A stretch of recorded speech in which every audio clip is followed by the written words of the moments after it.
We will capture from a Heidelberg cement factory the CO2 that they are emitting, and that will be a technical system on the plant, of course.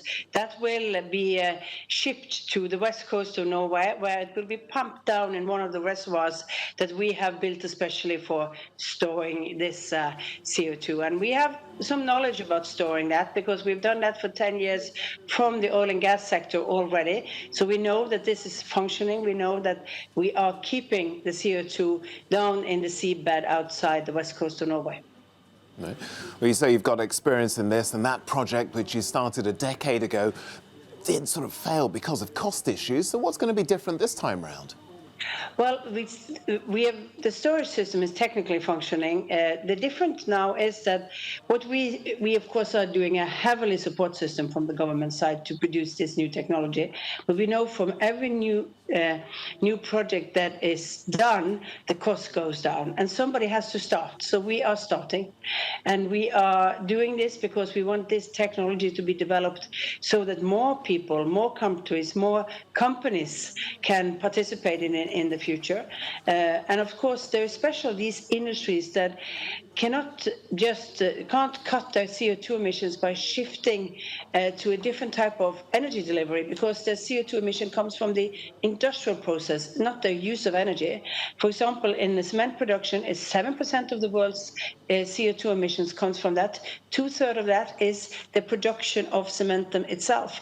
It's not the energy use. So you have some industries that you really will need to do this for. What would you say to critics who accuse countries such as your own of saying, you know, effectively what you're doing is like a plaster for the climate crisis, because, you know, this carbon capture program traps carbon emissions, but it doesn't reduce them at the source?